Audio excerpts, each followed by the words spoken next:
Bismillahirrahmanirrahim. Assalamualaikum warahmatullahi wabarakatuh. Waalaikumsalam warahmatullahi wabarakatuh. Selamat pagi, anak-anak. Pagi, Bu. Pagi, Guru. Bagaimana pada hari ini, sehat semua? Alhamdulillah.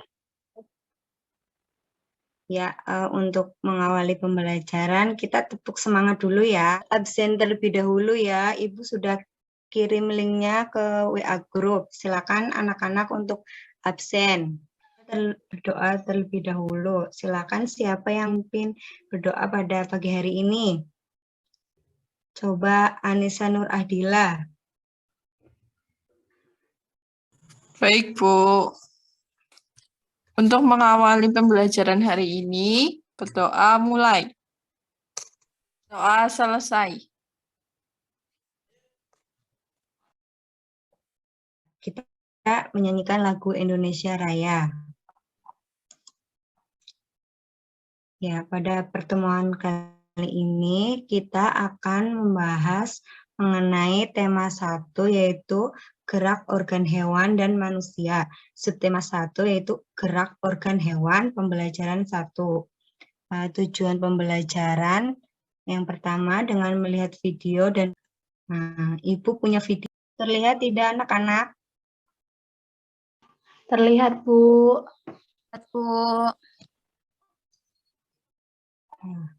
Nah, itu tadi sekilas video. Apa yang anak-anak lihat dari video tersebut? Coba. Ada kelinci, Bu. Ya, benar. Mbak Intan ya. Kelincinya lagi ngapain tadi? Lari. Berlari, berloncat ya. Nah, untuk pembelajaran hari ini kita akan membahas mengenai organ gerak pada hewan dan manusia. Nah, seperti tadi kelinci bergerak. Nah, organ gerak manusia dan hewan. Nah, salah satu ciri dari makhluk hidup adalah bergerak. Nah, bergerak itu artinya berpindah tempat atau perubahan posisi sebagian dan seluruh bagian dari tubuh. Hidup akan bergerak apabila ada rangsangan yang mengenai sebagian atau seluruh bagian tubuh. Manusia dan hewan menggunakan organ gerak yang tersusun dalam sistem gerak. Organ gerak berguna untuk berjalan, berlari, melakukan gerak pada hewan dan manusia memiliki kesamaan. Alat-alat gerak yang digunakan pada manusia dan hewan ada dua macam, yaitu alat gerak pasif berupa tulang dan alat gerak aktif berupa otot. Nah, bisa dilihat di gambar. Nah, alat gerak pasif yaitu tulang. Ini pada hewan kelinci, alat gerak aktif pasif tulang, sedangkan aktif yaitu otot. Nah, alat gerak aktif otot dan pasif tulang akan bekerja melakukan pergerakan. Kerjasama antara kedua alat gerak tersebut membentuk suatu sistem yang disebut sistem gerak. Nah, bisa dilihat ini merupakan gambar sistem gerak manusia. Sedangkan ini selanjutnya yaitu sistem gerak hewan. Nah, mengapa tulang disebut alat gerak pasif? Nah, karena tulang tidak dapat bergerak dengan sendirinya tanpa adanya alat gerak aktif yang mempengaruhi tulang, maka tulang-tulang pada hewan dan manusia akan diam dan tidak dapat membentuk alat pergerakan yang sesungguhnya. Kemudian mengapa otot disebut alat gerak aktif? Karena otot memiliki satu senyawa kimia yang membuatnya dapat bergerak. Aku akan berikan contoh alat gerak hewan. Nah, yang pertama, gambar apa ini anak-anak? Ikan ya. Ikan, Bu. Ikan ini berenang. Nah, dengan berenang menggunakan alat gerak ekor dan sirip. Kemudian gambar selanjutnya apa ini? Katak. Katak. Iya, katak itu melompat menggunakan alat gerak kaki. Kemudian burung. Nah, burung bergerak terbang ya. Nah, terbang menggunakan alat gerak sayap. Nah, kemudian yaitu cara menjaga organ gerak pada tubuh. Pertama, berjemur. Menjaga postur tubuh. Kemudian berolahraga otot. Kemudian makan makanan bergizi, angkat beban berat. Nah, berikut adalah cara-cara menjaga organ gerak pada tubuh agar tetap sehat, sehingga kita dapat beraktivitas dengan baik. Selanjutnya yaitu kita akan membahas mengenai ide pokok atau gagasan pokok. Ya, anak-anak coba baca teks mengenai organ gerak hewan dan manusia. Nah, setelah Ibu beri waktu, setelah anak-anak membaca, nanti Ibu akan bahas mengenai ide dan gagasan pokok. Ya, silakan dibaca dulu ya anak-anak. Baik, Bu. Baik, Bu. Sudah ya. Teks yang telah dibaca tadi berjudul Organ Gerak Manusia dan Hewan yang terdiri dari 5 paragraf, di mana masing-masing paragraf itu tersusun dari ide atau gagasan pokok yang ditambah dengan kalimat-kalimat pengembang. Nah, ide pokok itu adalah gagasan yang menjadi dasar sebuah paragraf. Ide pokok disajikan ke dalam bentuk kalimat utama. Kalimat utama memuat ide pokok ini bisa berada di awal paragraf, tengah paragraf, atau di akhir paragraf. Nah, dari teks yang tadi dibaca, Ibu contohkan ya paragraf pertama. Nah, tadi kan anak-anak udah baca teks mengenai organ gerak manusia dan hewan, kan ada 5 paragraf nih.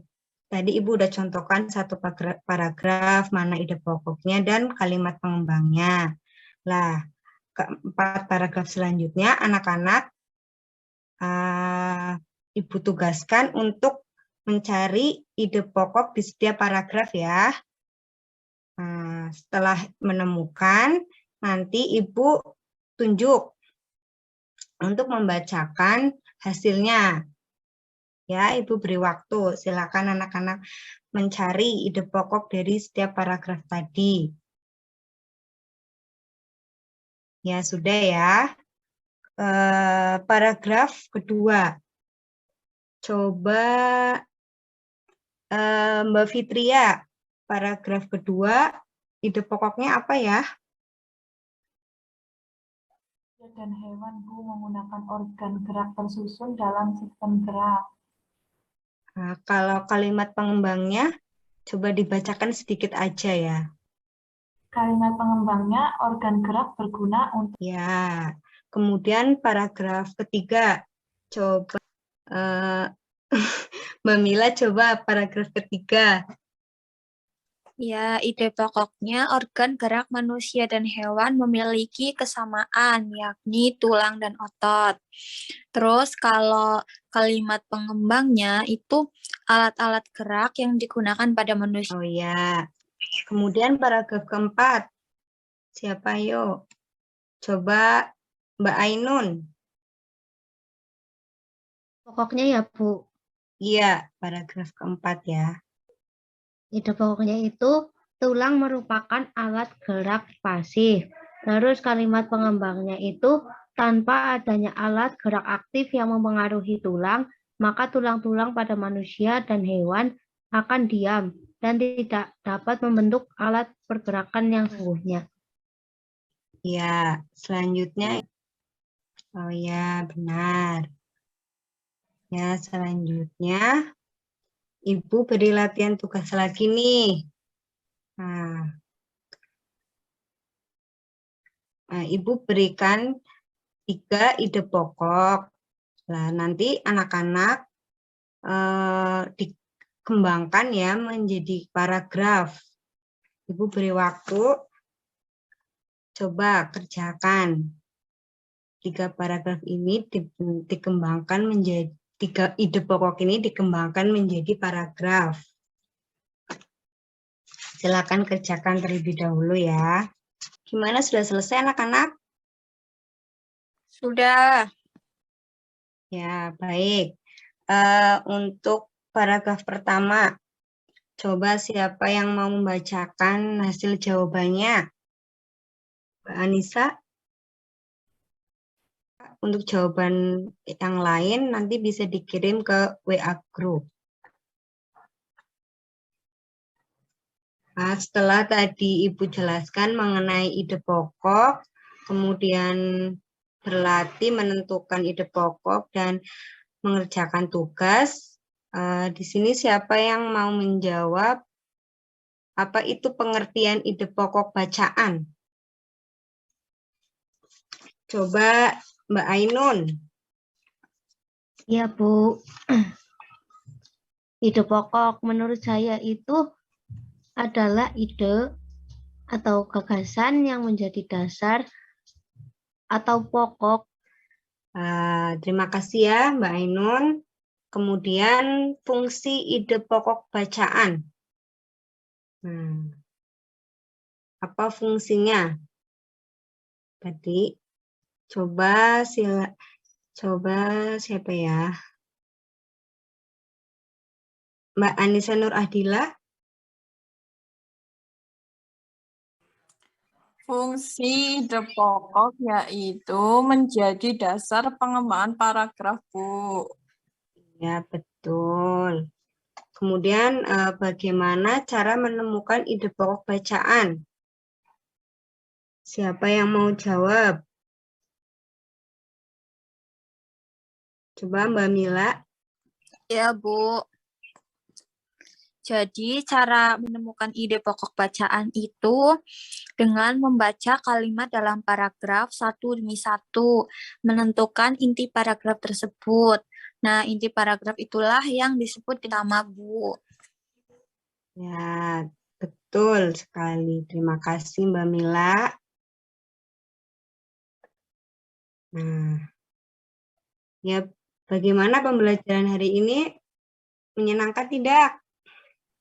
Menyenangkan. Ya, dari materi yang tadi telah dijelaskan, apakah ada yang ingin ditanyakan atau belum paham? Sudah paham semua ya? Sudah paham, Bu. Ya, alhamdulillah sudah paham. Ya, jadi pada pembelajaran hari ini kita belajar mengenai organ gerak hewan dan manusia. Itu ada gerak pasif oleh tulang, gerak aktif oleh otot. Nah, mereka bekerja sama sehingga menjadi sistem gerak dan sehingga hewan atau manusia dapat bergerak dan beraktivitas. Nah, kemudian yang kedua mengenai ide pokok atau gagasan pokok. Ya, selanjutnya untuk menambah pemahaman anak-anak mengenai materi yang telah dijelaskan tadi, Ibu akan memberikan tugas. Nah, nanti Ibu kirimkan lembar kerjanya lewat WA Group. Ya. Nah, untuk selanjutnya kita menyanyikan lagu Suwe Ora Jamu. Dari Ibu, bila ada kesalahan, Ibu mohon maaf. Wassalamualaikum warahmatullahi wabarakatuh.